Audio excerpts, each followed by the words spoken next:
क्या आपने कभी किसी ऐसे गांव का नाम सुना है जो नक्शे में नहीं है, जहां कोई नहीं रहता, लेकिन फिर भी किसी की निगाहें आपको हर तरफ से घूरती हैं? नहीं सुना? तो सुनिए, ये कहानी है दुर्भाग्यपुर की।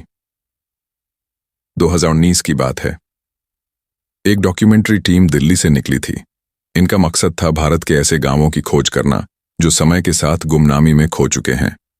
इस टीम में 5 लोग थे। रोहित, जो टीम लीडर और रिसर्च हेड था, नील, जो कैमरामैन था, श्वेता, जो लोक कथाओं की विशेषज्ञ थी, आरव, जो साउंड डिजाइनर था, और मीरा, जो एडिटर थी लेकिन साथ में डॉक्यूमेंटेशन का काम भी करती थी। इस टीम को एक पुरानी लाइब्रेरी में एक फटी हुई डायरी मिली थी। ये डायरी किसी पंडित हरिदास की थी। पन्ने पीले हो चुके थे और कागज की महक अजीब सी थी, जैसे बरसों से बंद तिजोरी में रखी हो। उस डायरी के पहले पन्ने पर लिखा था, दुर्भाग्यपुर शापित है। ये गांव न कभी भूला गया था, न कभी छोड़ा गया, बस निगल लिया गया। ये लाइनें रोहित को बेचैन कर गईं। उसे चुनौती सी लगी। उसे लगा जैसे किसी ने उसे पुकारा हो। उसने तुरंत टीम को बुलाया और कहा, हम इस गांव की तलाश करेंगे। मीरा ने झिझकते हुए कहा, लेकिन रोहित, ये गांव गूगल मैप में भी नहीं है। ना कोई रास्ता, ना कोई संकेत। ये सिर्फ एक डायरी में दर्ज नाम है। रोहित ने मुस्कुराते हुए जवाब दिया, सच हमेशा इंटरनेट पर नहीं मिलता मीरा। कुछ सच्चाइयां जंगलों में दबी होती हैं। चलो इस जंगल में उतरते हैं। अगले दिन सुबह ही पूरी टीम दिल्ली से निकली। उनके पास कैमरे, रिकॉर्डिंग सेटअप, टॉर्च, खाने का सामान और जीपीएस ट्रैकिंग डिवाइस था। वो सबसे पहले उत्तराखंड के पास के एक छोटे से जिले में पहुंचे, जहां किसी बूढ़े आदमी से पंडित हरिदास के बारे में कुछ जानने की उम्मीद थी। वहां के एक वृद्ध जो मंदिर के बाहर बैठे थे, उन्होंने जब दुर्भाग्यपुर नाम सुना तो उनका चेहरा फीका पड़ गया। उन्होंने कांपती आवाज में कहा, उस नाम को मत लो बाबू। वो जगह अब जिंदा नहीं, लेकिन फिर भी वहां सांसें चलती हैं। नील ने मजाक उड़ाते हुए कहा, लगता है किसी हॉरर मूवी की स्क्रिप्ट मिल गई। लेकिन उस बूढ़े आदमी ने नील की आंखों में झांकते हुए कहा, हंसी उड़ाओ बेटा, लेकिन याद रखना, दुर्भाग्यपुर की गलियों से कोई लौट कर नहीं आता।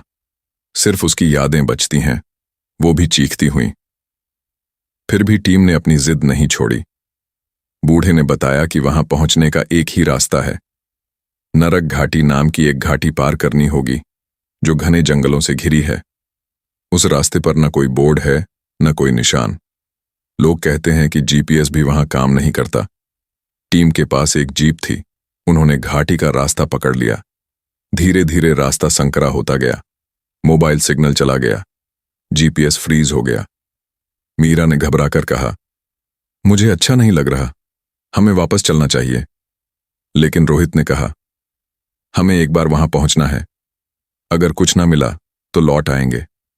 घाटी पार करते करते शाम हो चुकी थी। सूरज अब पहाड़ों के पीछे छुप चुका था।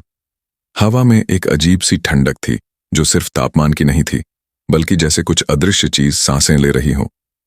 और फिर वो गांव दिखा। एक वीरान बस्ती, टूटी फूटी झोपड़ियां, चारों ओर सूखी मिट्टी और बंजर जमीन। लेकिन सबसे डरावनी बात थी सन्नाटा। ना कोई इंसान, ना जानवर, ना पक्षी, बस हवा की सरसराहट। रोहित ने कैमरा ऑन कराया। नील ने रिकॉर्डिंग शुरू कर दी। श्वेता, जो लोक कथाओं की विशेषज्ञ थी, वो पुरानी दीवारों पर कुछ निशान देखने लगी। एक घर के दरवाजे पर लाल रंग में कोई मंत्र लिखा था। मीरा ने उसे पढ़ा और बुदबुदाई, यहां कुछ रोका गया है। तभी हवा की गति बढ़ने लगी। पत्तियां उड़ने लगीं। जीप का दरवाजा अचानक खुद ब खुद बंद हो गया। नील चौंका। क्या यह हवा थी या किसी ने धक्का मारा? टीम को रहने के लिए एक पुरानी हवेली दिखी। वो सबसे बड़ी और सबसे ज्यादा टूटी हुई थी, लेकिन बाकी झोपड़ियों की तुलना में वहां थोड़ी छाया थी। उन्होंने फैसला किया कि रात वहीं बिताएंगे। हवेली में घुसते ही एक सड़ी हुई बदबू ने सबको घेर लिया। ऐसा लगा जैसे वहां कुछ मरा हो, बहुत पहले, लेकिन अभी भी उसकी सड़न बाकी है। नील कैमरा घुमा रहा था, लेकिन उसकी स्क्रीन में एक बार के लिए एक चेहरा दिखा, सफेद, बिना आंखों के, सीधा कैमरे की तरफ घूरता हुआ। उसने तुरंत स्क्रीन बंद कर दी। मुझे लगा किसी की परछाई थी, उसने कहा। बाकियों ने कहा हेलुसिनेशन होगा, थक गए हो शायद। रात होते होते श्वेता एक पुरानी अलमारी के पास गई। वहां एक धूल भरी किताब थी। उसमें नाम लिखा था पंडित हरिदास, वही आदमी जिसकी डायरी उन्हें दिल्ली में मिली थी। उस किताब में एक नक्शा था जिसमें गांव की बनावट और बीच में एक मंदिर दिखाया गया था, लेकिन मंदिर के ऊपर एक लाल दाग बना था और नीचे लिखा था यहां से श्राप शुरू हुआ। मीरा ने कहा, क्या हुआ था यहां? क्यों सब गायब हो गए? किसी के पास जवाब नहीं था, सिर्फ अंदाजे। रात के करीब 2 बजे हवेली में अजीब अजीब आवाजें आने लगीं, कभी जमीन से घसीटने की, कभी सीढ़ियों पर किसी के चलने की। नील जो कैमरा लिए नीचे बैठा था, अचानक जोर से चिल्लाया, कुछ कुछ छत से लटक रहा है। सब भागकर आए। नील जमीन पर गिरा पड़ा था। उसकी आंखें खुली थीं, लेकिन वो कुछ देख नहीं पा रहा था। उसके होंठ कांप रहे थे। वो ऊपर था, उल्टा मुस्कुरा रहा था। उसने कहा, तुम आ गए हो। मीरा कांपते हुए बोली, क्या तुमने कुछ देखा? नील बस कांप रहा था, जवाब नहीं दे सका। रोहित ने सबको कहा, कल सुबह ही यहां से निकलते हैं। लेकिन उस समय किसी को नहीं पता था कि अब लौटने का रास्ता नहीं बचा था।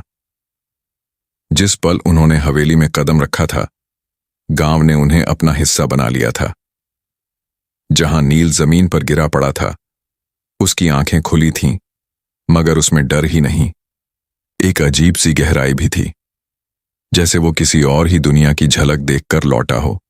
बाकी सब लोग भी अब अंदर से कांपने लगे थे, लेकिन कोई खुलकर मानने को तैयार नहीं था कि कुछ बहुत गलत हो रहा है। मीरा ने नील को उठाया और चुपचाप एक कोने में बैठा दिया। उसकी धड़कनें तेज थीं, पसीना उसके माथे से टपक रहा था। रोहित ने सबको इकट्ठा किया और कहा, हमें ये रात यहीं गुजारनी पड़ेगी, लेकिन कल सुबह होते ही हम यहां से निकल जाएंगे। हमें ज्यादा खतरा मोल नहीं लेना चाहिए। सबने सिर हिलाया, लेकिन अब नींद किसी की आंखों से दूर हो चुकी थी। हवेली के हर कोने में जैसे कोई छुपा बैठा हो, देखता हुआ, सुनता हुआ, इंतजार करता हुआ।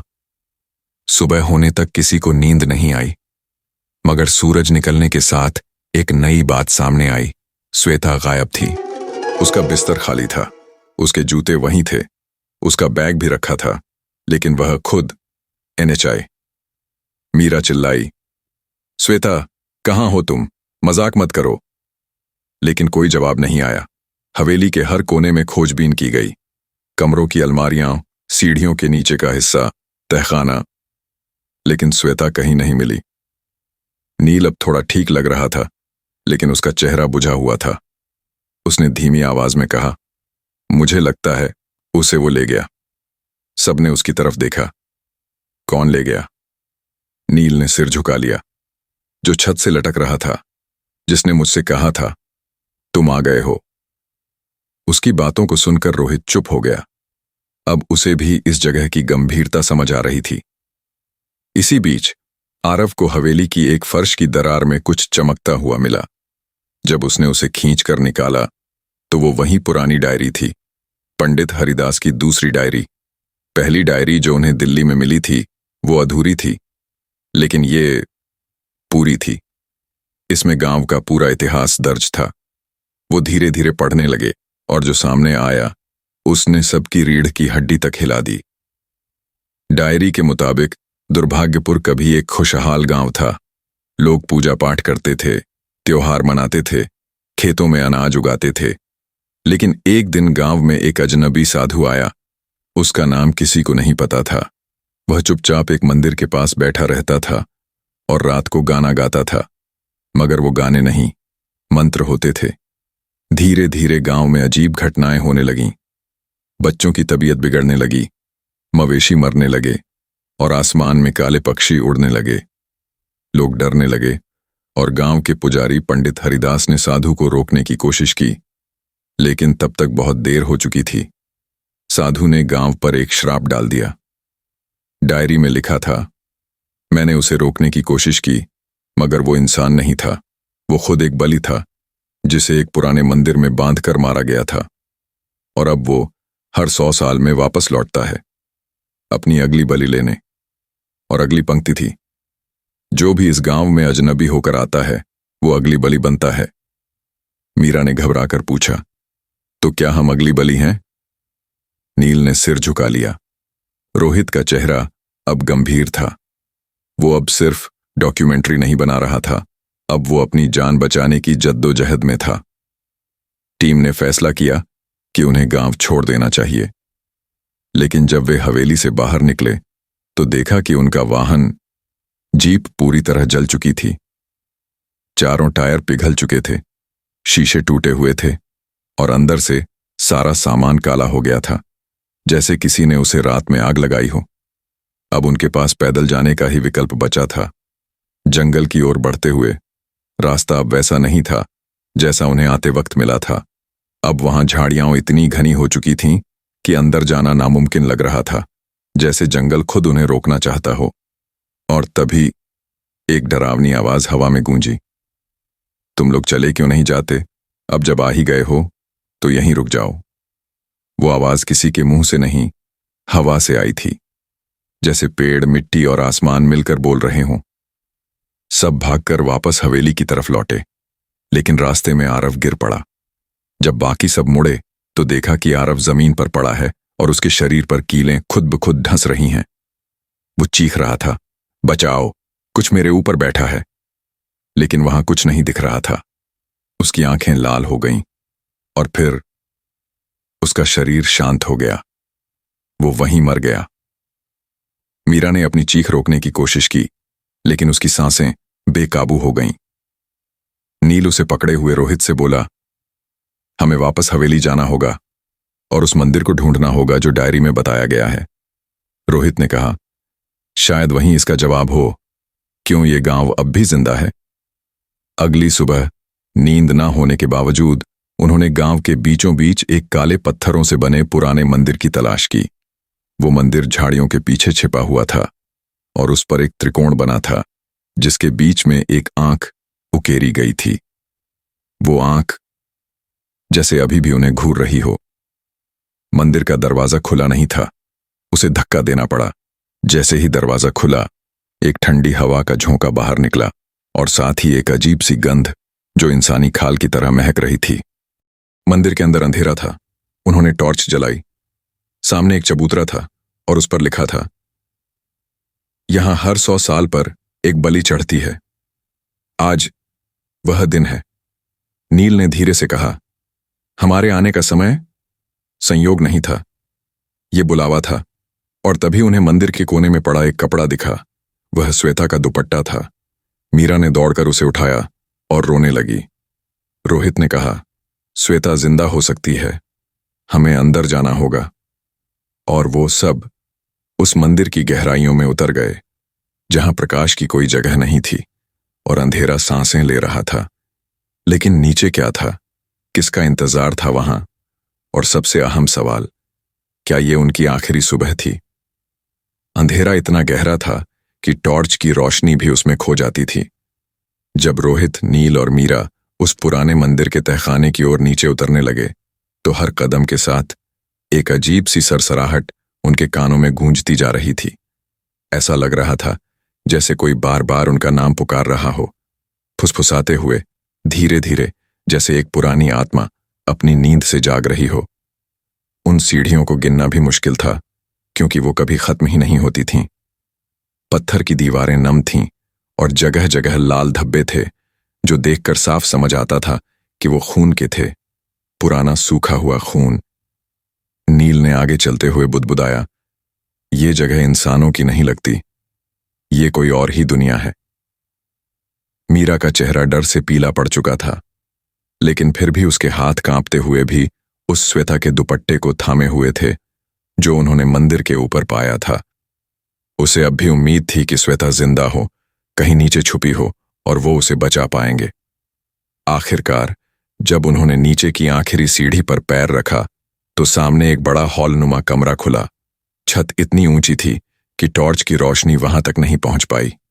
कमरे के बीचों बीच एक गोल चबूतरा था और उसके चारों ओर 4 मूर्तियां खड़ी थीं। मगर ये मूर्तियां देवी देवताओं की नहीं थीं।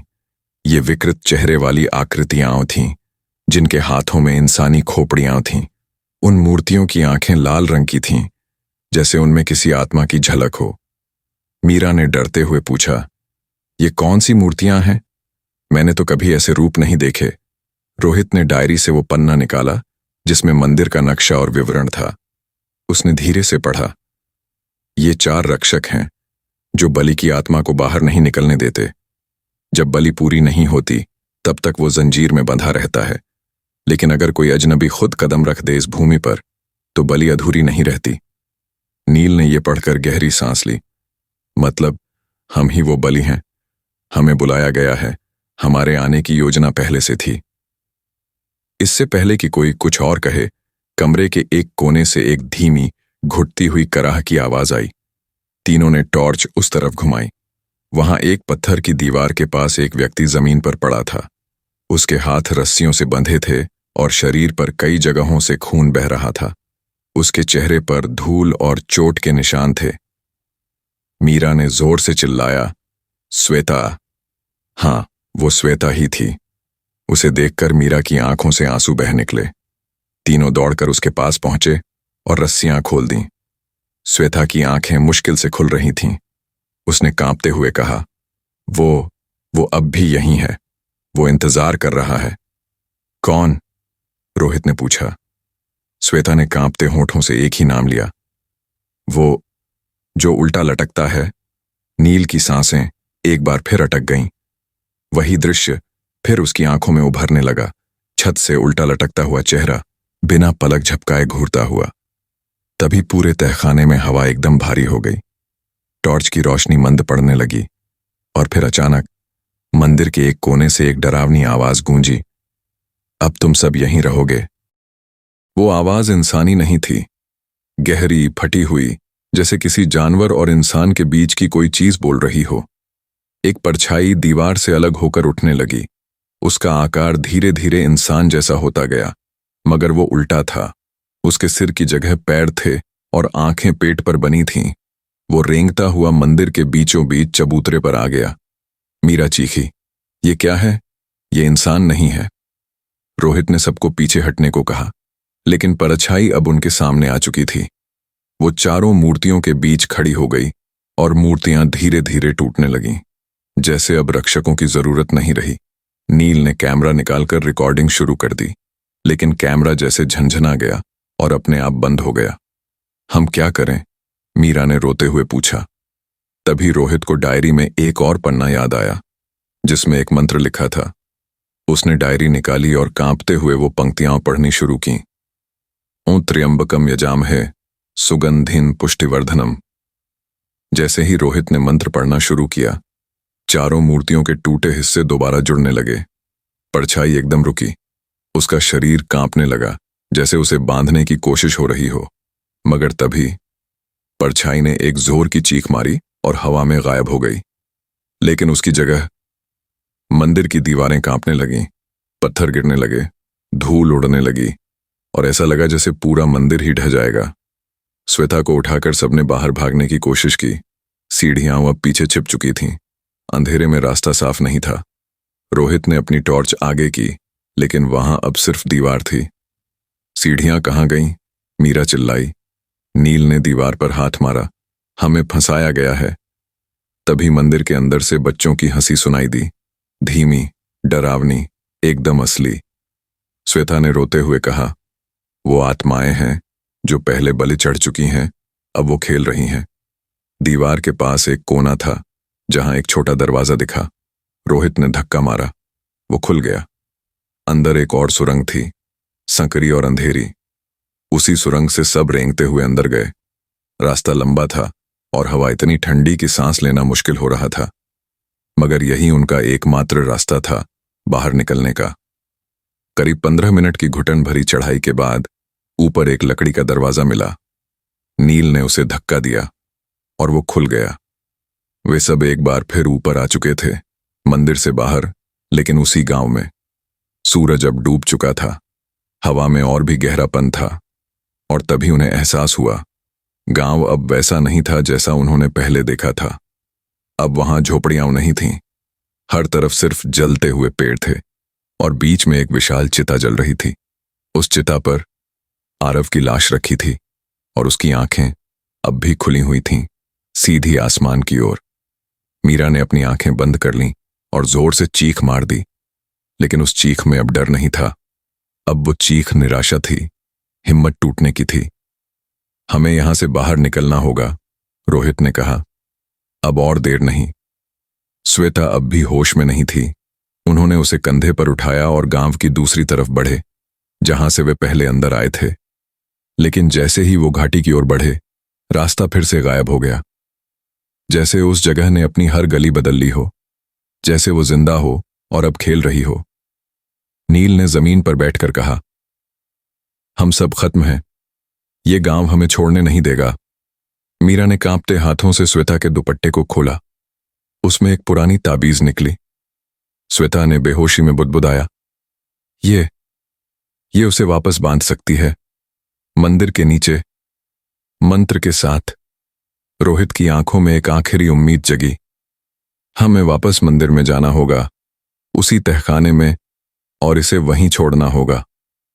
मीरा ने आश्चर्य से देखा, क्या तुम पागल हो गए हो? तुम फिर से उसी जगह जाना चाहते हो जहां से हम अभी किसी तरह निकले हैं? कोई और रास्ता नहीं है, रोहित ने कहा।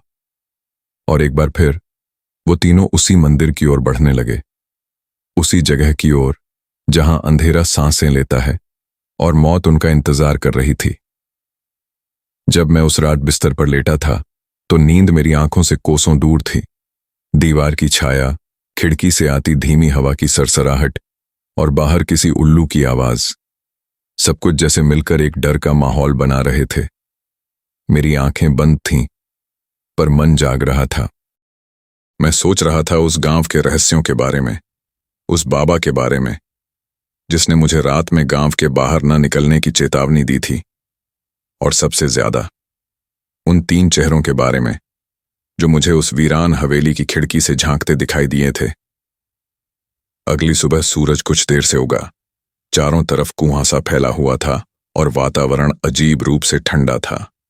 गांव के लोग सामान्य दिखने की कोशिश कर रहे थे, लेकिन उनकी आंखों में हमेशा की तरह वही डर छिपा था। आज मैंने तय कर लिया था कि मैं अकेले नहीं जाऊंगा। मैंने रमेश और किशन को अपने साथ चलने के लिए मना लिया। थोड़ा डर था उन्हें भी, लेकिन शायद मेरी जिद और जिज्ञासा का असर था कि वो मान गए। हम तीनों दोपहर के समय उस वीरान हवेली की ओर निकले। रास्ते में खेतों की हरियाली थी, लेकिन एक अजीब सी चुप्पी सब जगह फैली हुई थी। हवेली के पास पहुंचते ही हवा का रुख बदल गया, जैसे किसी ने फुसफुसाकर हमारा स्वागत किया हो। मैं आगे बढ़ा और लकड़ी का भारी दरवाजा धकेलने की कोशिश की, लेकिन वो खुद ब खुद धीरे धीरे छर्र छर्र की आवाज करता हुआ खुल गया। रमेश पीछे हट गया और किशन ने मेरा कंधा कसकर पकड़ लिया। अंदर घुसते ही जैसे समय ठहर गया। सब कुछ धूल से ढंका हुआ था। फर्नीचर पुराने जमाने के थे, भारी और लकड़ी के। एक टूटी हुई झूमर छत से लटक रही थी और हल्की हल्की हिल रही थी। कमरे में एक अजीब सी सड़ांध थी, जैसे वर्षों से कोई यहां नहीं आया हो, लेकिन साथ ही कुछ ऐसा भी महसूस हो रहा था जैसे कोई छिपकर हमें देख रहा हो। हमने चारों ओर देखा। दीवारों पर पुराने समय की तस्वीरें थीं। एक तस्वीर में वही 3 चेहरे थे, वही महिलाएं जिनका चेहरा मैंने रात को खिड़की से देखा था। मेरी सांसें थम गईं। ये वही हैं, मैंने फुसफुसाकर कहा। रमेश और किशन चौंक गए। किशन ने झुककर ध्यान से देखा और कहा, भाई, ये तीनों तो जैसे एक ही परिवार की लगती हैं, पर इनमें एक लड़की की आंखें बिल्कुल तुम्हारी तरफ देख रही हैं। इतने में हवेली के एक कोने से खड़खड़ाहट की आवाज आई। हमने मुड़कर देखा। एक दरवाजा था जो धीरे धीरे खुल रहा था। अंदर अंधेरा था। मेरी दिल की धड़कन तेज हो गई। रमेश ने डरते हुए कहा, हम वापस चलें क्या? मैंने खुद को संभाला। नहीं, अब तो हमें पता लगाना ही होगा कि ये सब क्या है। हम उस कमरे में घुसे। दीवारों पर पुराने ग्रंथ, किताबें और ताम्रपत्र सजे हुए थे। एक बड़ा सा लोहे का संदूक भी कोने में रखा था। मैंने धीरे धीरे उसे खोलने की कोशिश की। अंदर कुछ पुराने कपड़े, एक लाल चुनरी और एक डायरी थी। डायरी पर धूल जमी थी, लेकिन नाम साफ लिखा था, लक्ष्मी देवी, 1947। मैंने वो डायरी उठाई और पन्ने पलटना शुरू किया। पहले कुछ पन्नों में गांव के सामान्य जीवन का वर्णन था, लेकिन जैसे जैसे मैं आगे बढ़ा सब कुछ अजीब होता गया। उसमें लिखा था, 2 जुलाई 1947। आज रात गांव में अजीब चीखें सुनी। मंदिर की घंटी रात को बजी थी, जबकि पुजारी कई दिनों से गांव से बाहर है। 15 जुलाई 1947। माई कहती हैं कि हवेली में कुछ है। पिताजी ने कहा था कभी वहां मत जाना, लेकिन पिछले हफ्ते मैंने सपना देखा, 3 परछाइयां मुझे उस हवेली में बुला रही थीं। 25 अगस्त 1947। गांव में फिर एक बच्चा गायब हो गया। लोग कह रहे हैं कि वो भूतनी उसे ले गई। मैंने खिड़की से रात को कुछ देखा, एक औरत सफेद साड़ी में, और उसकी आंखें खून जैसी लाल थीं। 30 अगस्त 1947। मैं हवेली गई। मैं खुद नहीं जानती क्यों, शायद किसी शक्ति ने मुझे मजबूर किया। वहां 3 औरतें थीं। उन्होंने कहा कि मैं भी उनकी तरह बन जाऊं। मैंने भागने की कोशिश की, लेकिन मैं जाल में फंस गई हूं। अगर ये डायरी कोई पढ़े तो कृपया मुझे मुक्त करना। मैं कांप गया। रमेश और किशन दोनों सन्न थे। किशन ने घबराकर कहा, यह डायरी उसी औरत की है जो खिड़की से देख रही थी, लक्ष्मी देवी। शायद वो अब भी इस हवेली में है।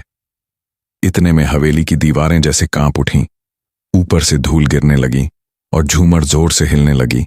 एक गूंजती हुई आवाज आई, तुमने मेरी कहानी जान ली, अब वापस नहीं जा सकते। हम तीनों डर के मारे एक दूसरे को पकड़कर खड़े हो गए। मैंने खिड़की की ओर देखा। वही 3 परछाइयां बाहर खड़ी थीं। अब उनका चेहरा साफ दिख रहा था, आंखों से खून बह रहा था और होंठों पर एक डरावनी मुस्कान थी। मैंने डायरी कसकर पकड़ ली और बोला, हमें यहां से निकलना होगा, अभी के अभी। हम तीनों भागे। दरवाजा जो पहले खुद खुल गया था, अब बंद था। मैंने जोर से धक्का मारा। लकड़ी की चीखती आवाज आई, लेकिन दरवाजा टस से मस नहीं हुआ। तभी एक धीमी आवाज आई, जैसे कोई फुसफुसा रहा हो, जो आता है वो लौटता नहीं। किशन जमीन पर गिर पड़ा और चिल्लाने लगा, मेरी टांग, किसी ने पकड़ लिया है। हमने मिलकर उसे खींचा और किसी तरह दरवाजा तोड़कर बाहर निकले। सांसें तेज, चेहरा पसीने से भरा और आंखों में डर। हम तीनों गांव की तरफ भागे। पीछे से हवेली से एक जोरदार चीख आई, मानो कोई औरत अपना शिकार खोने का दुख मना रही हो। गांव पहुंचते ही हम बाबा के पास गए। उन्होंने हमें देखा और सिर हिलाते हुए बोले, मैंने मना किया था, अब तुम्हें उसका अंत करना होगा, नहीं तो वो पूरे गांव को निगल जाएगी। मैंने पूछा, कौन थी वो और हमें क्या करना होगा? बाबा ने एक गहरी सांस ली और बोले, जिसे तुमने देखा वो लक्ष्मी नहीं थी। वो अब वो आत्मा है जिसने अपने दुख और पीड़ा में दूसरी आत्माओं को अपने साथ बांध लिया है। हवेली एक शापित स्थान है। जब तक उसकी अस्थियों को मुक्त नहीं किया जाएगा, तब तक वो आत्मा चैन से नहीं बैठेगी। हम सन्न थे। अब ये सिर्फ एक रहस्य नहीं रहा, ये अब एक जिम्मेदारी थी, एक भयावह पर जरूरी जिम्मेदारी। हम तीनों ने तय कर लिया, अगली रात हम फिर जाएंगे, लेकिन इस बार डर के साथ नहीं, बल्कि उस आत्मा को मुक्त करने के लिए। उस रात हवेली के हर कोने में सन्नाटा गूंज रहा था, जैसे कोई बड़ी बात होने वाली हो। हवेली की दीवारें कराह रही थीं, दरवाजे अपने आप खुल और बंद हो रहे थे, और फर्श पर जमी धूल में नंगी आंखों से दिखाई देने लगे थे खून से भरे पांवों के निशान, जो कहीं से शुरू नहीं होते थे और कहीं खत्म भी नहीं होते थे। रोहित अब थक चुका था। वो जान चुका था कि जो कुछ भी हो रहा है, उसका कारण सिर्फ कोई पुराना श्राप नहीं है। ये गांव जिंदा था और ये चाहता था कि हर आउटसाइडर, हर बाहरी जो इसकी हद में आए, वो इसकी कब्र बन जाए। नील अब धीरे धीरे होश में आ रहा था, लेकिन उसकी आंखें अभी भी डर से भरी थीं। वो मुझे बुला रही थी। श्वेता, नील ने कांपती आवाज में कहा। क्या? रोहित और अर्जुन चौंक गए। उसने कहा कि मैं नीचे आऊं। तहखाने में नील का चेहरा सफेद पड़ गया था और मैंने देखा, वहां कोई लड़की नहीं थी। वहां तो सिर्फ हड्डियों का ढेर था और एक तस्वीर, श्वेता की तस्वीर, लेकिन वो जली हुई थी। रोहित का दिल धड़क उठा। तहखाना, डायरी, खून की रेखाएं, पुकारती आवाजें, अब सारी कड़ियां जुड़ने लगी थीं। हमें तहखाने में उतरना ही होगा, रोहित ने कहा। यही आखिरी रास्ता है। अर्जुन ने मना किया। हम सब मर जाएंगे। हम पहले ही मर रहे हैं, अर्जुन, रोहित बोला। अगर आज की रात खत्म होने से पहले हमने इस खेल को नहीं समझा तो हम यहां से कभी नहीं निकल पाएंगे।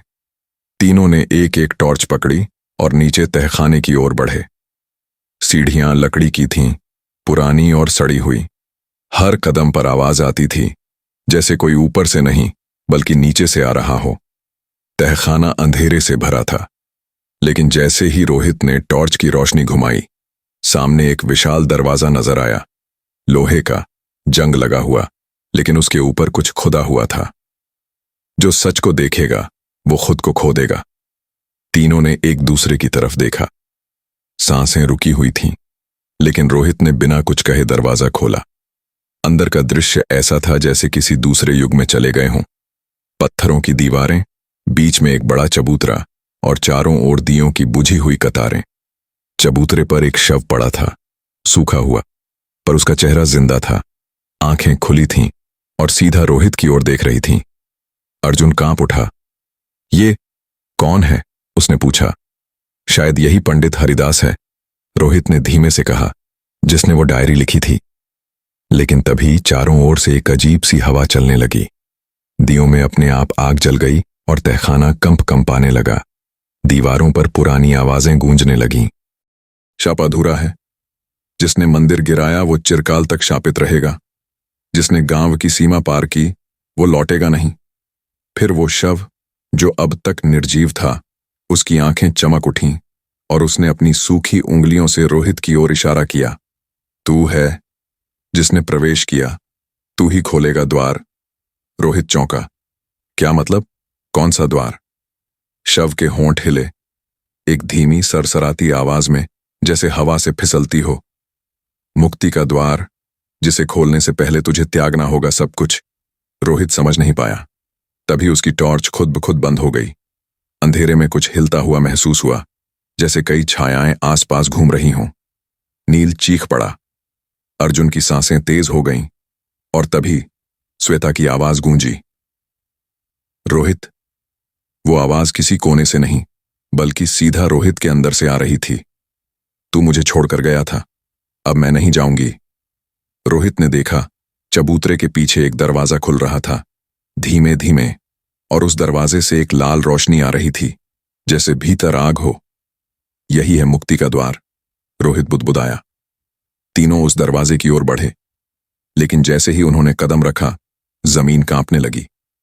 तहखाने की दीवारें टूटने लगीं, और तभी एक आकृति दीवारों से निकलकर सामने आई। लंबी, बिना चेहरा, लेकिन उसकी आंखें जल रही थीं। वो कोई इंसान नहीं था, वो खुद दुर्भाग्यपुर था।